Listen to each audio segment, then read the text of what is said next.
Hello po. Magandang umaga, magandang gabi 'no. Kung nasaan panig tayo ng mundo, ayan, maulan po ha. At, happy Sunday sa lahat ano, ayan. Hindi tayo nakapag-reading kaninang umaga kasi yung upload ko kagabi, naku po ay gabing-gabi na na-upload. Grabe, hindi ko alam kung ano nangyari. Napakabagal ng internet. Sobra, ang bagal po. Wala namang ulan kagabi 'no. Hindi kagaya ngayon, may konting ulan-ulan. Hindi ko alam bakit ang bagal. So ayan, eto na po ha, kaninong reading itong makukuha natin ngayong Sunday night. Ayan, happy Sunday po sa inyo ha. At salamat po pala sa lahat ng nag-order ng ating mga bracelet. Ito yung buy one take one. Order ni ma'am, ayan. Ayan. Cleansing na yan mamaya. Okay. Sa lahat po ng gusto pang humabol ha, kayo po yung mag-chat na. At nagpapa-JNT tayo bukas. Magpapa-JNT. Okay? Ng ating buy one take one. Hanggang meron lang po pero pag naubos na, ay wala na po. While stock last. Ano? While supply last. So, ayan ha. Eto na. Check natin ano. Kaninang reading ba itong ating makukuha ngayong gabing ito? Pwedeng sa inyo, pwedeng sa kanya, pwedeng kung kanino man. So, take only what resonates pa rin po, ha? Okay po. Sige, tingnan natin. Oh, ito, dalawa agad. Okay. So, ayan na. Meron tayo rito, Page of Pentacles. We have here the Four of Wands. Andi dito ang ating Queen of Wands na maganda ang pagkangiti. We have here the Star. We have here the Ace of Cups. Okay po. Check pa natin. Check pa po natin. And meron tayo ito ang ating Angel Temperance. Okay. Maganda-ganda na ang panahon, ano? Umaaraw-araw na sa umaga. At ito nga pagkapagabi, saka po nag-uulan. Okay lang yun para masarap ang tulog ninyo. Di po ba?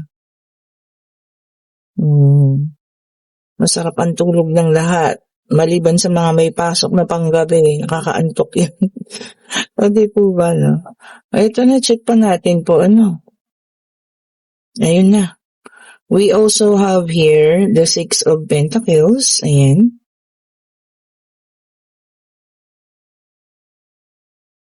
And para sa ating final card, ano kaya ang ating final card? Malagkit. Ayun na. Check natin po, ano? Oh. And we have here the Ten of Cups. Okay. So, ito na.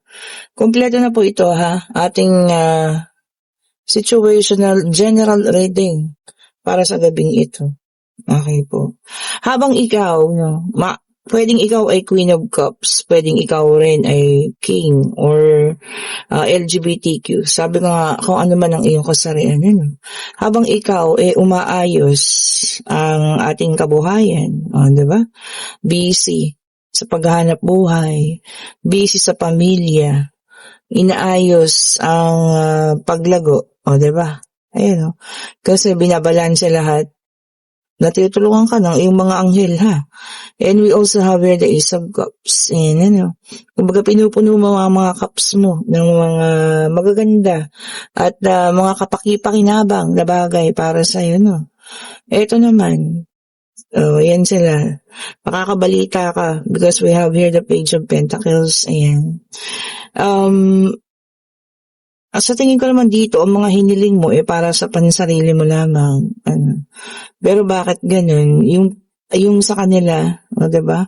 Parang medyo may kumbaga kung ano yung nangyayari sa ngayon, reverse dun sa nangyayari sa kanila. Kung maayos yung pamilya mo, no, dun sa ex mo at dun sa kasama niya ngayon, hindi po maayos. Ayan ano. Kung maayos ang hanap buhay mo, sila naman, parang kapos. Di ba? Ito yung mga bagay na hindi mo asahan. Kasi, kumbaga, tapos ka na dun sa usapin na yun eh. Ang hinihiling mo na lang pansarili, no? Pero alam mo yun, nagre-reverse. Kung ano yung nangyayari sa'yo, baliktad naman yung nangyayari sa kanila. So siguro this is, part ng karma nila. 'Di ba? Ikaw nagiging masaya yung buhay mo sa mga kaibigan, Ayun, Kasi ito may mga parang parties, ganyan, kasiyahan. Ini-enjoy mo yung buhay mo. Sila naman ngayon, hindi nila ma-enjoy yung buhay nila. Ha? Kung ikaw may balanse yung buhay mo, sila walang balanse. Siguro puro kakulangan, kulang sa financial, kulang sa pag-uusap, kulang sa pag-intindi. No?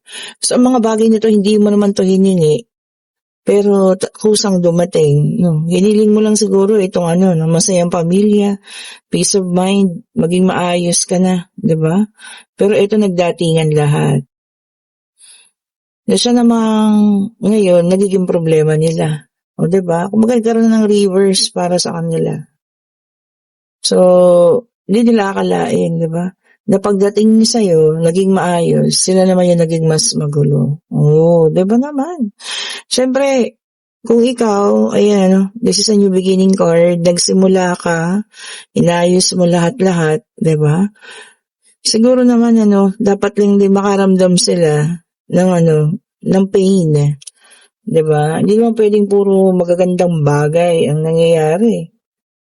Paano magkakaroon sila ng pagkatuto? 'Di ba po, Napaka-imposible naman na sila na yung nakasakit, sila pa yung maganda yung buhay. Minsan siguro, yung pagbitaw mo dun sa mga pangyayari na talagang hinayaan mo na lang. Naging nagkaroon ng negative effect sa kanila. O, 'di ba? Pero yung siguro yung mga taong nagkikimkim pa ng sama ng loob hanggang ngayon, galit, talagang sobra-sobra. Parang nahihila mo naman yung negative energy nila. O, nakukuha niyo ako doon. So kasi nga, dito, sa nangyaring ito, hinayaan mo na. Kumbaga, sa Diyos mo na lang. Sabi ko nga, hindi ka humingi ng malalaking bagay, pero ibinibigay sa'yo. Ayan, marami pang paparating. Which is, sa kanila naman, nagkaroon ng reverse. Kung ano yung kagandahan ng buhay mo ngayon, siya naman pagkasira ang sa kanila. Di ba? Kaya alam niyo, mas mabuti pa rin, piliin natin yung maging mabuting tao tayo. Kaysa yung kinukurse natin, yung mga taong nakasakit sa atin. Hindi ko naman sinasabing makalimot kayo agad. Pero alam mo yun, yung pagtalikod sa ganung sitwasyon at harapin mo yung sarili mo, mas mabuti, di ba? Kaysa yung nabubuhay ka sa nakaraan. Oh, Wheel of Fortune is here. May dalang number 10. Talagang pag-ikot ng kapalaran. Kung paano umaayos yung sayo, sila naman yung nasisira. Oh, di ba? Kita mo? Kung gaano kagaling, gumalaw ang kamay ng Panginoon, di ba? Hindi mo kailangan gumanti. Sabi ko nga, di ba? Kasi meron pangyayari na talagang, alam mo yun, makakaganti ka sa mga ginagawa nitong mga taong ito. Silence. Ayun, maganda, Sabi niya dito, ito yung ginawa mo, sabi niya, Talagang, you have your peace and quiet. Di ba? Nanahimik. Ayan. Iniisip yung sariling buhay. Kumbaga, ayaw muna makialam sa kanila or kahit kanino. Yun ang maganda po, Ace of Pentacles is here also, Sabi niya dito, new financial opportunities. New you. Di ba? Bagong ikaw. Mga bagong pangyayari sa buhay mo. Yun ang pinili mo. Di ba? Kaysa mas stuck ka dun sa mga pangyayari sa nakaraan, which is good.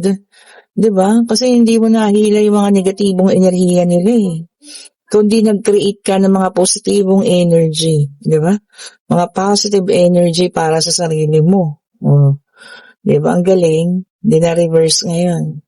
So kung anong kagandahan ng buhay na nangyayari sa'yo, sa naman pangit na nangyayari sa kanila at mababalitaan mo yun, di ba? Imposibleng hindi. And we have here the Four of Wands, Pentacles, sorry po.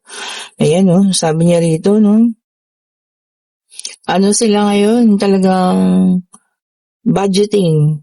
Oh, kulang sa financial. Kulang na kulang po, ano. Ayan. Yun ang mahirap, di ba?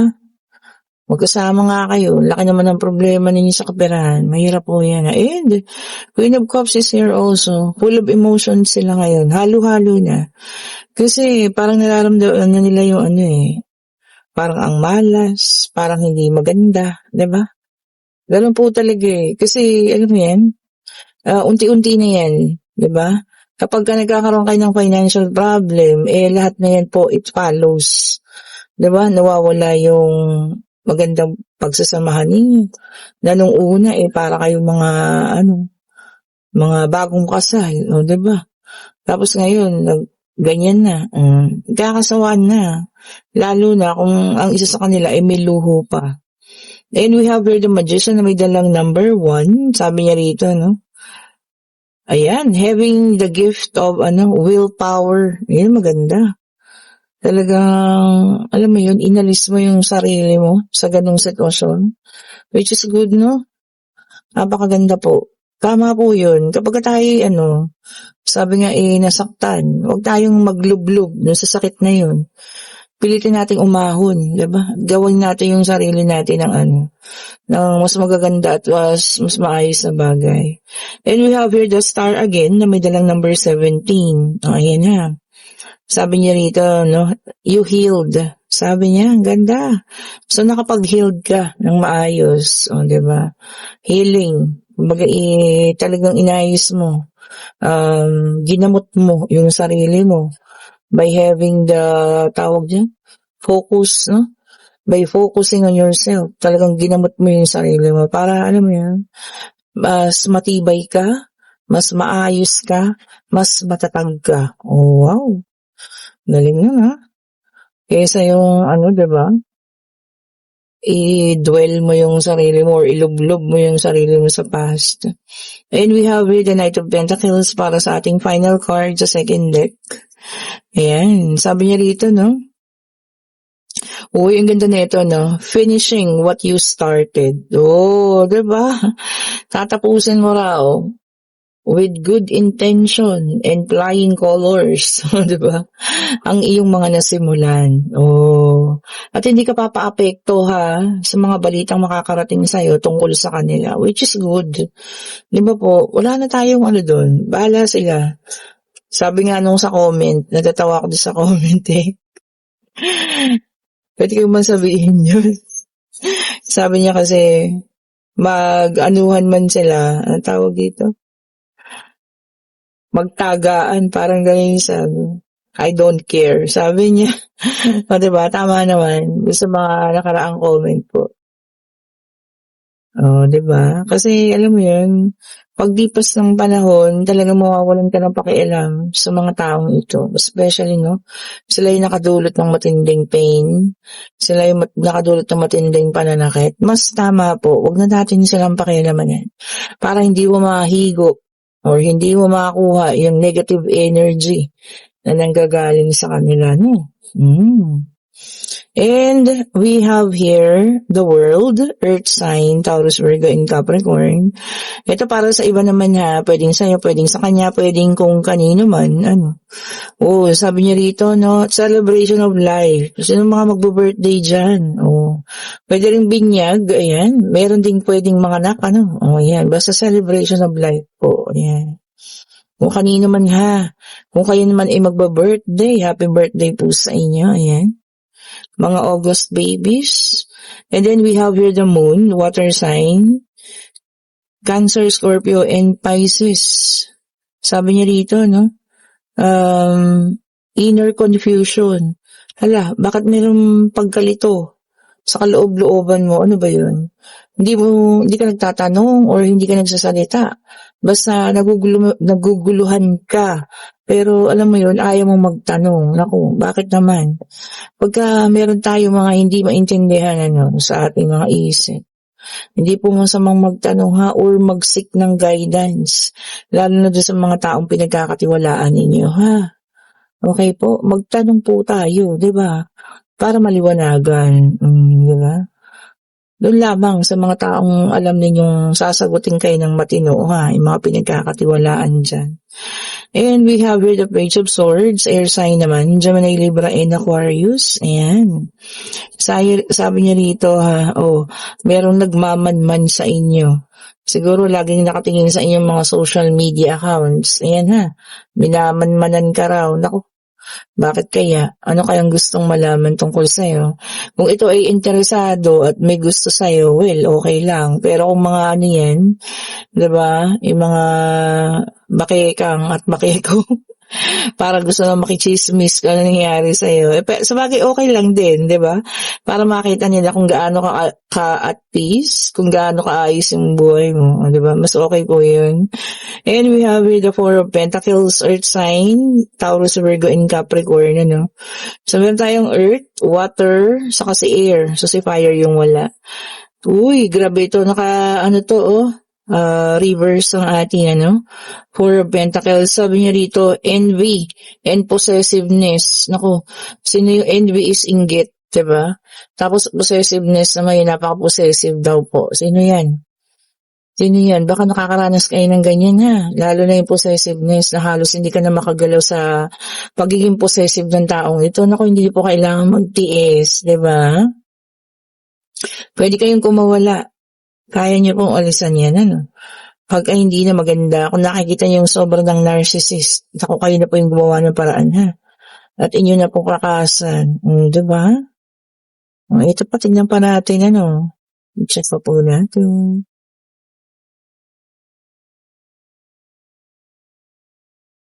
Ayan. Ito na. And ito na ang fire sign, kompleto na, This is the strength. Fire sign, Aries, Leo, and Sagittarius. Ayan. Sabi niya rito, fierce. Or pagiging matigas. Ayan. Napaka-fierce mo daw sa ngayon. Hindi naman yung matigas ang puso, pero yung mas matigas na as in matatag. Diba? Parang hindi ka kaya pabagsakin ng kahit sino man. Diba po, Sige nga, tignan pa natin,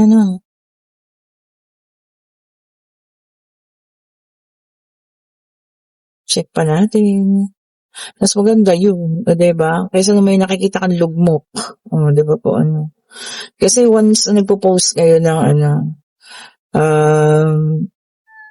masasakit na salita or ganyan, negativity rin kasi yan. Diba? So, na-attract din natin yung negativity. And we have here the Death card, water sign, Cancer, Scorpio, and Pisces na naka-reverse. Ayan. Sabi niya dito, stagnation. Or ikaw po stagnant na sa isang bagay. O wala nang kilos. Kumbaga nandoon ka na lamang. Naku, kung kaya nating umalis, alisan po natin, ha?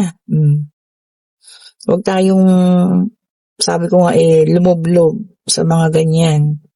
Lalo na't hindi magagandang karanasan, Kung kaya nating alisan, unti-unti man yan, makakaalis ka rin, diba? Eto pa. And we also have here the Three of Cups, water sign, Cancer, Scorpio, and Pisces, naka-reverse, ang ating Three of Cups. Naku po, yung mga ngayon ha, nagpa-party-party. Ayan, marami daw malalasing. Sabing gano'n, naku. Kayo po ang tawag dyan, magtira ng pang-uwi ninyo. Lalo na yung mga mag-motor-motor, may sasakyan ha. Kung ano man itong parting inatenan nyo ngayon. Ayan, mag-iingat po, diba? Dahil nakasalalay ang inyong kalusugan dito at pati ang inyong buhay. Diba?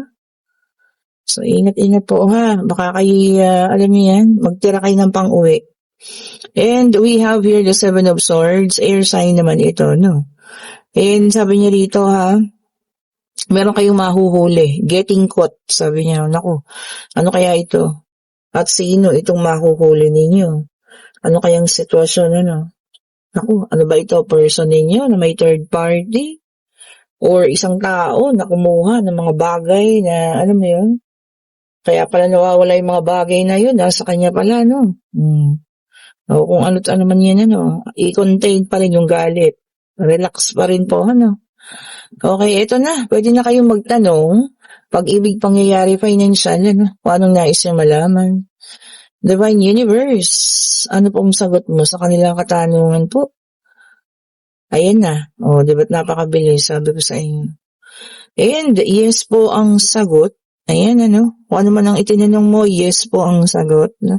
And sabi niya dito, patience. Kaya kailanganin mo mahabang pasensya sa trabaho po ito. Ewan ko kung anong pagsubok yan. Bakit kailangan mo na mahabang pasensya sa trabaho? Ano? Baka meron kayong mga katrabahong nakakainis, mahirap kausap, mga ganyan ha. Kailangan talaga yan, mahabang pasensya. O, di ba? And kung kayo yung nasa situational reading natin, na talagang makakabalita ka, na hindi mo naman hiningi or hindi mo naman ginusto rin na sa kanila ay mangyari yun.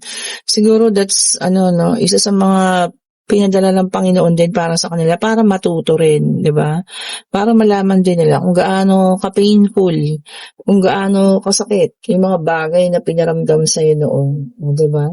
So, kung gaano kabuti yung nangyayari sa'yo ngayon, eto naman yung nangyayari sa kanila ngayon. Oh. Ayan, at kung nagugustuhan yung ating reading, pa-like, pa-share, subscribe, and hit the notification bell para lagi kayong updated sa mga bagong videos na nire-release natin. Sa lahat po may gusto ng mga bracelet, ha? Kayo po yung mag-click na ng link, ayan. At kayo masamay bukas sa delivery. O, ayan po ha, ongoing pa rin ang ating buy one, take one na 7 chakra in white quartz. At ito, andito black rose tourmaline eh. Lagi ko nasasabi. Black obsidian po ito ha. Black obsidian. Ayan. Tsaka itong white quartz. O, ayan po. I-click nyo na yung link. Nandyan lang sa comment section ha. Ang dami ko nagbabasa, nagtatanong kung paano mag-order. Click nyo po yung link. Nandyan lang po sa comment section. Mapupunta kayo sa blue app. Is Facebook po yun. Then, i-click nyo yung 3 dots dun sa taas. Mag-iwan kayo, nag-choose nyo yung messenger. Mag-iwan po kayong message sa akin, mababasa ko po yan, ha? Okay po. And kung gusto nyo rin ng private reading sa August 21, kaya rin po yung mag-chat na, ha? Thank you so much po ulit for watching. Have a great evening po sa inyong lahat. Stay safe po, ha? Bye-bye po sa inyo.